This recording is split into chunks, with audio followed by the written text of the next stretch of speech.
अब हम revision start करेंगे इलेक्ट्रोस्टैट का। सारे पॉइंट्स मैं बोलूँगा, आप बस ध्यान से सुनना, फोकस करके थोड़ा सा, सारी चीज़ें आपके दिमाग में रिकॉल हो जाएंगी। इलेक्ट्रॉन को चार्ज की बेसिक यूनिट माना जाता है। इलेक्ट्रॉन पे चार्ज होता है नेगेटिव -1.6 × 10⁻⁹ कूलाम का, और प्रोटॉन पर पॉजिटिव चार्ज होता है +1.6 × 10⁻⁹ कूलाम। लेकिन हम इलेक्ट्रॉन को ईजिली रिमूव कर सकते हैं एटम से और उसमें इंट्रोड्यूस कर सकते हैं, मतलब इलेक्ट्रॉन को हम डाल भी सकते हैं और आसानी से बाहर निकाल सकते हैं, जबकि प्रोटॉन को आसानी से बाहर नहीं निकाला जा सकता, उसके लिए न्यूक्लियस को तोड़ना पड़ेगा। इसी वजह से अगर इलेक्ट्रॉन किसी एटम पे बढ़ा दिए जाएं तो वो नेगेटिवली चार्ज हो जाता है, या इलेक्ट्रॉन कुछ हम बाहर निकाल लें एक न्यूट्रल एटम से, जैसे सोडियम में 11 प्रोटॉन 11 इलेक्ट्रॉन होते हैं, और अगर हम कुछ इलेक्ट्रॉन बाहर निकाल लें, मान लीजिए 1 इलेक्ट्रॉन बाहर निकाल लें तो 10 इलेक्ट्रॉन बचेंगे और प्रोटॉन 11, तो प्रोटॉन पॉजिटिव चार्ज है तो पॉजिटिव चार्ज ज़्यादा हो गया तो वो पॉजिटिवली चार्ज हो जाएगा। अगर मान लीजिए 1 इलेक्ट्रॉन हम ऐड कर दें, बाहर से जोड़ दें, 11 इलेक्ट्रॉन है, एक ऐड कर दिया 12 इलेक्ट्रॉन कर दिए, तो अब इलेक्ट्रॉनों की संख्या प्रोटॉन के कंपैरिजन में ज़्यादा हो गई, तो एटम नेगेटिवली चार्ज हो जाएगा। चार्ज की यूनिट होती है basically coulomb. Charge fundamental quantity नहीं है, फंडामेंटल क्वांटिटी करंट होती है। चार्ज की डायमेंशन है AT, एम्पियर सेकेंड। एक coulomb charge 3 × 10⁹ ESU of charge होता है, या आपने फैराडे सुना होगा 96500 कूलाम, एक फैराडे 96500 कूलाम के बराबर होता है। सर, चार्ज की कुछ प्रॉपर्टीज़ पर ध्यान देंगे। चार्ज स्केलर होता है, चार्ज यूनिवर्स का कंजर्व है, जितना भगवान जी ने चार्ज बनाया है उतना ही रहेगा। चार्ज को ना तो हम बना सकते हैं ना ही मिटा सकते हैं। चार्ज कन्वर्ट किया जा सकता है लेकिन चार्ज को बनाया नहीं जा सकता। इलेक्ट्रॉन हम बना नहीं सकते, डिस्ट्रॉय नहीं कर सकते, तो चार्ज ऑफ यूनिवर्स कंजर्व रहता है। फिर उसके बाद हम कहते हैं charge is quantized. Charge electron, भाई एक सोडियम एटम है, उसमें से हम 1 इलेक्ट्रॉन बाहर निकालेंगे या 2 इलेक्ट्रॉन बाहर निकालेंगे या 3 निकालेंगे, कभी ऐसा नहीं हो सकता कि हम 2.5 इलेक्ट्रॉन या 1.5 इलेक्ट्रॉन बाहर निकाल लें, तो फ्रैक्शन में चार्ज कभी नहीं आएगा, फ्रैक्शन।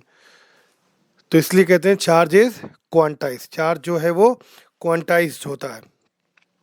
फ्रिक्शन की वजह से डेवलप हुआ Q = N, charge quantize, Q = N। Friction की वजह से डेवलप हुआ चार्ज स्टैटिक चार्ज कहलाता है। पूरी दुनिया में क्वार्ट्स एक ऐसा पार्टिकल होता है जिस पर फ्रैक्शन ऑफ चार्ज होता है E/3, लेकिन इत्तेफाक की बात यह है कि क्वार्ट्स कभी अकेला नहीं रहता, कम से कम 3 पार्टिकल उसके मिले हुए रहते हैं, तो E/3, E/3 और E/3 मिला के टोटल E चार्ज हो जाता है। तो इसलिए E चार्ज तो मिनिमम रहता ही है इस दुनिया में इलेक्ट्रॉन के चार्ज के बराबर। अगर किसी बॉडी को हम निगेटिवली चार्ज कर रहे हैं तो इसका मतलब हुआ कि हम इलेक्ट्रॉन उस पर डाल रहे, और इलेक्ट्रॉन डाल रहे हैं, एक्स्ट्रा ऐड कर रहे हैं, तो उसका मास बढ़ जाएगा, क्योंकि इलेक्ट्रॉन में ठीक ठाक मास होता है 9.1 10⁻31 kg के बराबर, तो काउंट किया जाता है उसका मास। तो नेगेटिवली चार्ज बॉडी का मास ज़्यादा होता है, अगर कोई पॉजिटिवली चार्ज बॉडी है तो उसका मास कम होगा न्यूट्रल बॉडी के कंपैरिजन में, तुलना में। Charge can not exist without mass, क्योंकि अगर चार्ज होगा तो कम से कम इलेक्ट्रॉन तो होगा ही, लेकिन but mass can exist without charge. जैसे हम सोडियम एटम की ही बात करें तो न्यूट्रल होता है वो, उस पर कोई चार्ज नहीं होता, क्योंकि उस पर एक प्रोटॉन और इलेक्ट्रॉनों की संख्या सेम होती है, तो उस पर कोई चार्ज नहीं है, तो लेकिन मास तो है, तो मास can exist without charge. Sir, charge is invariant, ये एक बहुत ही इंपॉर्टेंट पॉइंट है रिवीजन के लिए। चार्ज इनवेरिएंट होता है, यानी कि अगर हम किसी मास को मूव कराएं, चलाएं, तो उसका मास बढ़ जाता है आइंस्टीन की रिलेटिविटी थ्योरी के अनुसार, जबकि चार्ज की वैल्यू पर कोई फर्क नहीं पड़ता, चाहे चार्ज रुका हुआ हो और चाहे चार्ज चल रहा हो, उसकी वैल्यू फिक्स रहती है। जबकि मास बढ़ता है वेलोसिटी के साथ। अगर वेलोसिटी किसी बॉडी की बढ़ाओगे तो उसका मास भी बढ़ जाएगा। अगर हम लोग चल रहे हैं तो चलते समय हमारा मास ज़्यादा होगा, और हम लोग रुके हुए होंगे तो हमारा मास कम होगा। This is known as charge is invariant. किसी भी बॉडी को चार्ज करने के 3 मेथड होते हैं: conduction method, induction method, rubbing method. Conduction method से चार्ज करते हैं तो दो बॉडीज को हमको आपस में जोड़ना होता है, टच कराना होता है किसी भी तरीके से।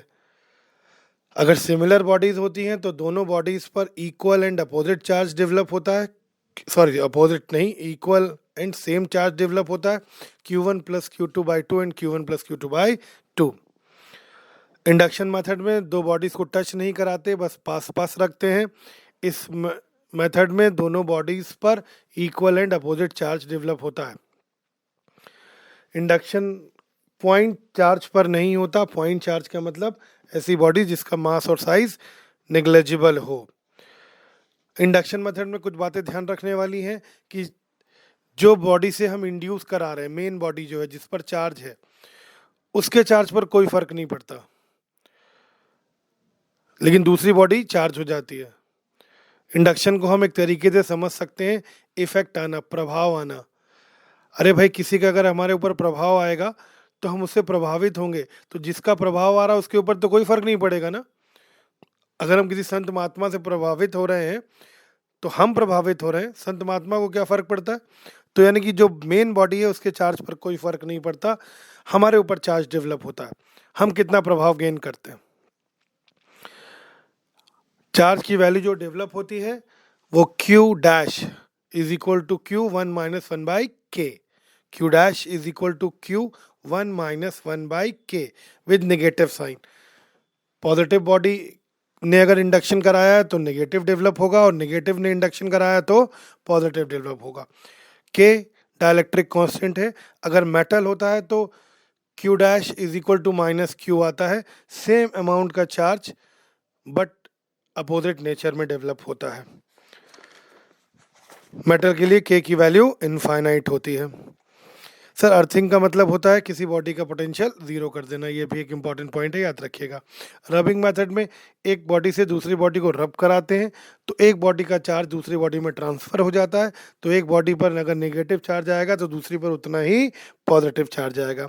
रबिंग मेथड में एक बॉडी का मास कम होता है, दूसरी बॉडी का मास बढ़ जाता है। कूलम्ब्स लॉ, दो चार्जेस के बीच में लगने वाला फोर्स होता है। F की वैल्यू होती है 1/4 pi epsilon not Q1 Q2 upon R square. इसको अगर हम वेक्टर फॉर्म में भी याद करें तो F vector is equal to होता है 1/4 पाई सालन नॉट के Q1 Q2 upon R square, sorry Q1 Q2 upon R cube into vector R। ये कूलम्ब्स का नियम है वेक्टर फॉर्म में। सर, बीच के मीडियम पर फोर्स की वैल्यू डिपेंड करती है, इसीलिए मैंने 1/4 पाई सालन नॉट K कहा। K डाइलेक्ट्रिक कांस्टेंट होता है बीच के मीडियम का, चार्जेस के बीच के मीडियम का। उसके बाद टर्म आता है परमिटिविटी। कोई भी मीडियम अपने अंदर, सालन नॉट परमिटिविटी कहलाता है, कोई भी मीडियम अपने अंदर से जितनी मैक्सिमम इलेक्ट्रिकल फील्ड पास होने की परमिशन देता है उसको हम परमिटिविटी कहते हैं। साइलेंट नॉट से रिप्रेजेंट करते हैं। डायमेंशन इसकी आप याद जरूर कर लीजिएगा, वैसे होती है MLTA पावर में m की पावर -1, l की पावर -3, t की पावर 4, a की पावर 2, यानी कि 1342 ए नेगेटिव स्टोरी, जैसा कि डायमेंशन में मैंने आपको सिखाया था। डाइलेक्ट्रिक कांस्टेंट किसी भी मीडियम का परमिटिविटी अपॉन स्पेस की permittivity, that is dielectric constant. Dielectric constant की ना कोई यूनिट होती है ना कोई डायमेंशन होती है। कूलम्बिक फोर्स 10⁻⁻15 से ज़्यादा दूरी के लिए एप्लीकेबल होता है, इससे कम दूरी लगा देंगे तो कूलम्बिक फोर्स एप्लीकेबल नहीं होगा। 1/4 पाई सालन नॉट की वैल्यू 9 × 10⁻9 होती है। कूलम्बिक फोर्स सेंट्रल फोर्स है और कंजर्वेटिव फोर्स होता है, और न्यूटन के तीसरे नियम को ये फॉलो करता है। कूलम्बिक फोर्स म्यूचुअल फोर्स होता है, पहली बॉडी अगर दूसरे पे लगाएगी तो दूसरी बॉडी उतना ही फोर्स पहले पे लगाएगी, बट डायरेक्शन अपोजिट होती है। दोनों फोर्स एक दूसरे को अपोजिट डायरेक्शन में फोर्स लगाते हैं। अगर एक चार्ज है उसको हमको ब्रेक करना है दो चार्ज में, और फिर उसको कुछ दूरी पे ले जाके रखना है। जैसे मान लिया 6 कूलाम चार्ज है, उसमें से मुझे ब्रेक कर दिया मैंने 1 कूलाम, तो पहला वाला बचेगा 5 कूलाम, कुछ दूरी पर रख दो, उनके बीच में लगने लगेगा फोर्स। अब से कहते हैं कि मैक्सिमम फोर्स कब लगेगा, जब किसी चार्ज को हम बराबर भागों में इक्वल पार्ट में डिवाइड करते हैं। एग्जाम्पल, अगर 6 कूलाम चार्ज है तो 3 and 3, 3 और 3 कूलाम चार्ज हम ले लें और किसी डिस्टेंस पे रख दें, तो उनके बीच में मैक्सिमम फोर्स लगता है, एज कंपेयर 4 और 2 या 5 और 1 डिवाइड करने की बजाय इक्वल पार्ट में डिवाइड कर दें तो फोर्स की वैल्यू मैक्सिमम होती है। क्या दो सिमिलर चार्ज बॉडीज एक दूसरे को अट्रैक्ट कर सकती हैं? जी हाँ, अट्रैक्ट कर सकती हैं, अगर उनके चार्जेस के बीच में डिफरेंस हो और वो पॉइंट चार्जेस ना हो, क्योंकि उन पर इंडक्शन होगा। Repulsion is sure test of polarity. Repulsion जो होता है वो पोलैरिटी का श्योर टेस्ट होता है। इक्विलिब्रियम पोजीशन, दो चार्जेस अगर रखे हुए हैं तो कहते हैं कि तीसरा चार्ज कहाँ रखा जाए कि उस पर लगने वाला नेट फोर्स 0 हो। तो तीसरे चार्ज को, सर अगर दो चार्जेस सिमिलर नेचर के हैं, दोनों पॉजिटिव हैं या दोनों नेगेटिव हैं, तो तीसरे चार्ज को कहीं बीच में रखते हैं, इन बिटवीन रखते हैं, और अगर अपोजिट नेचर के हैं तो तीसरे चार्ज को हम आउटसाइड सेगमेंट पे रखते हैं, इन बिटवीन नहीं रखते। आउटसाइड सेगमेंट पर, वो भी छोटे वाले चार्ज के करीब। छोटे वाले चार्ज के करीब मीन्स अगर एक 5 कूलाम है, एक 3 कूलाम है, तो 3 वाले के करीब रखेंगे। फाइन से फर्क नहीं पड़ेगा, न्यूमेरिकल वैल्यू कम होनी चाहिए। उसके लिए एक ट्रिक होती है कि अगर दो सिमिलर चार्जेस हैं तो इक्विलिब्रियम पॉइंट कहाँ आएगा, डी दूरी पर आता है किसी Q1 पॉइंट से, दोनों चार्ज के बीच की डिस्टेंस है R। तो फॉर्मूला होता है R upon 1 plus under root, 1 root के बाहर है, 1 plus under root Q2 by Q1। अगर अपोजिट नेचर के चार्जेस हैं तो R upon under root Q2 by Q1 -1 root के बाहर है, -1 रूट। इक्विलिब्रियम पोजीशन दो प्रकार की होती हैं, स्टेबल इक्विलिब्रियम और अनस्टेबल इक्विलिब्रियम। स्टेबल इक्विलिब्रियम का मतलब होता है अगर किसी बॉडी को उसकी इक्विलिब्रियम पोजीशन से हम शिफ्ट करा देते हैं, मूव करा देते हैं और छोड़ दें फ्री उसको, बॉडी अगर वापस आ जाए तो वो स्टेबल इक्विलिब्रियम होता है। ऐसा ही हमारे साथ रिलेशन में भी होता है। अगर कोई व्यक्ति हमसे जुड़ा हुआ है, उसको हम अपने से दूर करके फ्री छोड़ दें, अगर वो हमारे पास वापस आ जाए तो हम कहेंगे स्टेबल इक्विलिब्रियम है, एक स्टेबल है व्यक्ति। और अगर कभी वो हमारे पास वापस नहीं आया, दूर चला गया हमसे, तो वो कभी हमारा था ही नहीं, यानी कि इक्विलिब्रियम अनस्टेबल था। यही स्टेबल और अनस्टेबल इक्विलिब्रियम की पहचान है। सर किसी चार्ज की वजह से उसके चारों तरफ एक फील्ड डेवलप हो जाती है, जिसे हम इलेक्ट्रिकल फील्ड कहते हैं। इलेक्ट्रिकल फील्ड को इलेक्ट्रिकल लाइन ऑफ फोर्सेस से रिप्रेजेंट किया जाता है। Electrical line of forces continuous भी हो सकती हैं और डिसकंटिन्यूस भी हो सकती हैं। इलेक्ट्रिकल लाइन ऑफ फोर्सेस पे अगर हम टेंजेंट ड्रॉ कर दें तो हम इलेक्ट्रिकल फील्ड की डायरेक्शन भी देख सकते हैं किस तरफ होगी। इलेक्ट्रिकल लाइन ऑफ फोर्सेस की पावर, इंटेंसिटी, उन लाइन के बीच की दूरी कितनी है इस पे डिपेंड करता है। अगर दूरी पास पास है, लाइन पास पास है, तो हम कहते हैं इलेक्ट्रिकल फील्ड इंटेंसिटी ज़्यादा होगी, ज़्यादा पावरफुल फील्ड होगी। और लाइन दूर दूर है तो हम कहते हैं फील्ड कम पावरफुल होगी। Electrical line of forces metal की पॉजिटिव प्लेट से बाहर निकलती हैं, या कह सकते हैं पॉजिटिव चार्ज से दूर जाती हैं और नेगेटिव के पास आती हैं। एज इफेक्ट, एज इफेक्ट किसी मेटल की एज, साइड, कॉर्नर्स पे electrical line of forces curve shape ले लेती हैं, इसी को हम एज इफेक्ट कहते हैं। Electrical line of forces closed curve नहीं होती, क्लोज्ड यानी कि बंद कर्व नहीं होती, ओपन कर्व होती है, जबकि magnetic line of forces closed curve आपको मिलेंगे। किसी कंडक्टर को अगर हम, कंडक्टर यानी कि मेटल को अगर हम इलेक्ट्रिकल फील्ड में रख दें तो electrical line of forces metal के अंदर कभी नहीं जाती, मेटल के बाहर रहती हैं। हाँ, लेकिन मेटल की सरफेस पर एंटर करेंगी तो सरफेस के परपेंडिकुलर होंगी, याद रखिएगा।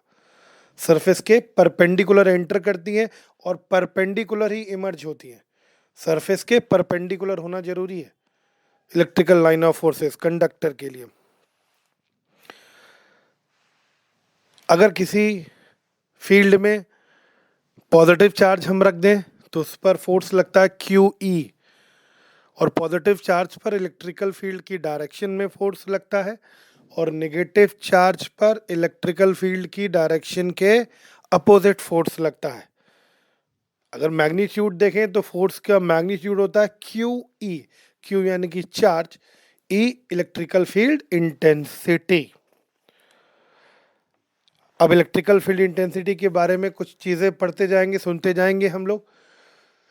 किसी पॉइंट चार्ज की वजह से, Q चार्ज है, पॉइंट चार्ज की वजह से R दूरी पर इलेक्ट्रिकल फील्ड इंटेंसिटी की वैल्यू होती है 1/4πε0 Q/r²। इसे हम वेक्टर फॉर्म में भी पढ़ सकते हैं, vector E is equal to 1/4πε0 Q/r³, R की घात 3 into position vector R। Position vector R ऊपर होगा न्यूमरेटर में, डिनोमिनेटर में नहीं। तो पॉइंट चार्ज की वजह से इलेक्ट्रिकल फील्ड 1/r² के प्रोपोर्शनल होती है, 1/r² के। Dipole is a system which contain two equal and oppositely charged bodies। Dipole एक सिस्टम होता है जिसमें दो इक्वल और अपोजिट चार्ज बॉडीज होती हैं, जिनको हम पास पास रखते हैं, काफी पास पास रखते हैं। डाइपोल मोमेंट किसी द्विध्रुव कहते हैं इसको, द्विध्रुव। डाइपोल मोमेंट द्विध्रुव आघूर्ण। डाइपोल मोमेंट वेक्टर क्वांटिटी होती है।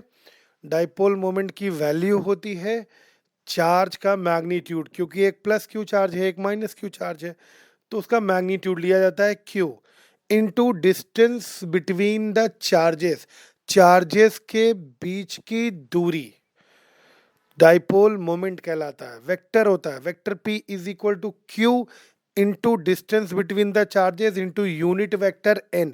ध्यान रखने वाली बात है, यूनिट वेक्टर N लगाना जरूरी है, क्योंकि डाइपोल मोमेंट कैसी क्वांटिटी है, वेक्टर क्वांटिटी है। और बीच की चार्जेस के बीच की दूरी ज़्यादातर हम 2L कंसीडर करते हैं, 2L, सेंटर से चार्ज L, टोटल दूरी 2L। तो डाइपोल मोमेंट जनरल आप देखेंगे तो Q into 2L into unit vector N लिखा होता है। डाइपोल मोमेंट की डायरेक्शन बहुत इंपॉर्टेंट पॉइंट है, माइनस Q चार्ज से प्लस Q चार्ज की तरफ, माइनस Q चार्ज से प्लस Q चार्ज की तरफ। अब किसी डाइपोल की वजह से electrical field intensity axial position, अक्षीय स्थिति पर 1/4πε0 2p/r³ और 1/4πε0 2p, p dipole moment 2 into p/r³, और इक्विटोरियल पोजीशन निरक्षीय स्थिति 1/4πε0 p/r³ होता है। एक्सियल पोजीशन पर इलेक्ट्रिकल फील्ड और डाइपोल मोमेंट के बीच का एंगल होता है 0 डिग्री। फिर से सुन लीजिए, एक्सियल पोजीशन पर, अक्षीय स्थिति पर, एक्सिस पर डाइपोल मोमेंट और इलेक्ट्रिकल फील्ड के बीच का एंगल होता है 0 डिग्री, और निरक्षीय यानी कि इक्विटोरियल पोजीशन पर डाइपोल मोमेंट और इलेक्ट्रिकल फील्ड के बीच का एंगल होता है 180 डिग्री, 180 डिग्री। दिमाग में फीट रखिएगा। अगर पूछा जाए कभी ratio E at axial upon E at equatorial, that is 2, divide करेंगे तो 2 आएगा।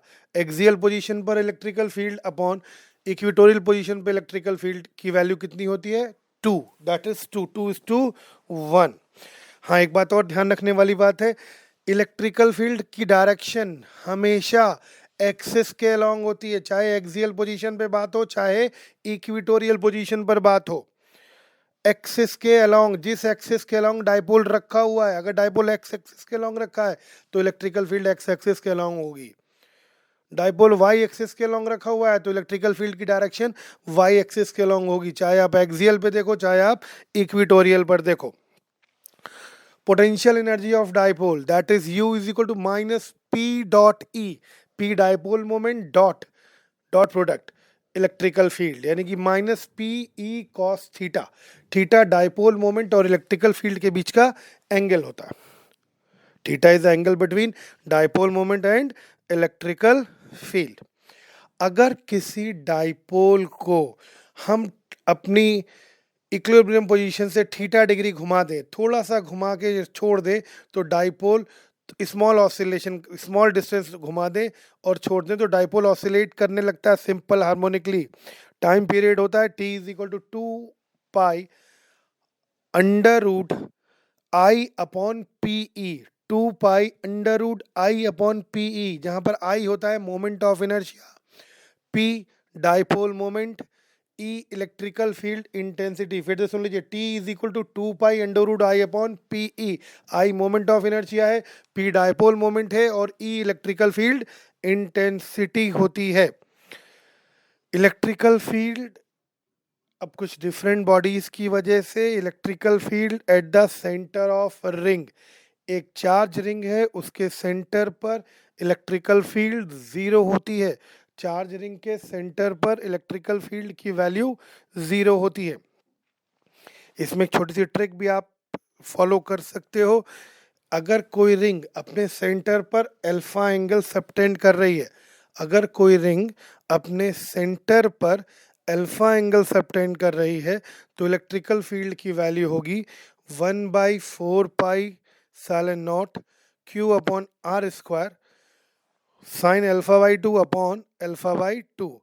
ये अल्फा की टर्म में है। या अगर आपको क्वेश्चन में lambda charge per unit length दिया हो, lambda that is charge per unit length, q upon 2 pi r कहते हैं, तो ई की वैल्यू होती है lambda upon 2 pi epsilon naught r sine alpha by 2।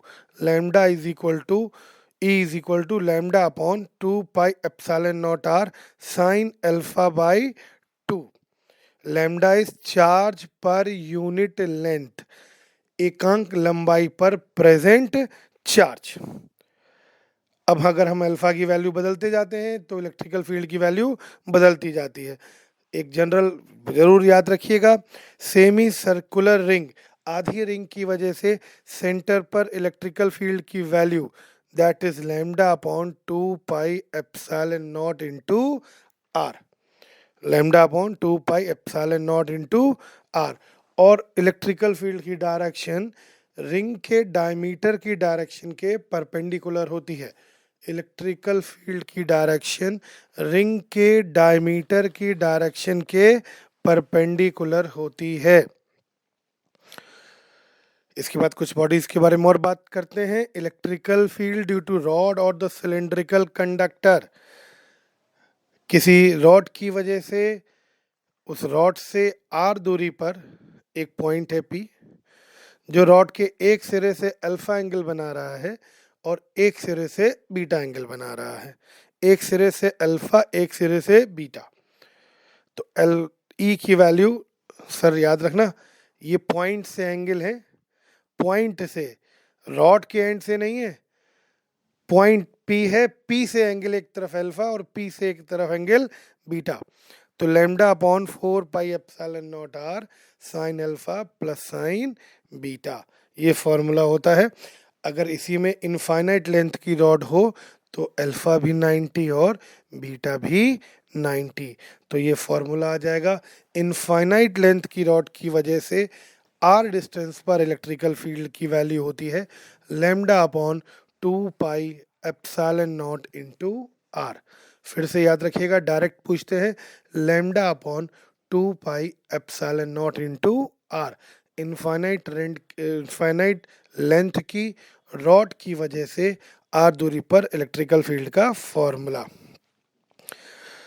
उसके बाद बात करते हैं ये रिंग के एक्सेस पर सेंटर से किसी x दूरी पर अगर एक चार्ज रिंग है, q चार्ज है, r रेडियस की रिंग है, उसके सेंटर से किसी x दूरी पर अगर इलेक्ट्रिकल फील्ड की बात करते हैं तो वैल्यू होती है E is equal to 1/4 pi sine naught, ऊपर लिखा जाएगा Q X upon are square plus X square की whole power 3/2, 1/4 pi sine naught Q X upon are square plus X square की होल पावर 3/2, और direction होती है along the axis, electrical field की direction होती है along the axis of ring. Electrical field maximum कई दफ़ा पूछते हैं, तो इलेक्ट्रिकल फील्ड मैक्सिमम होती है सेंटर से r/√2 डिस्टेंस पर।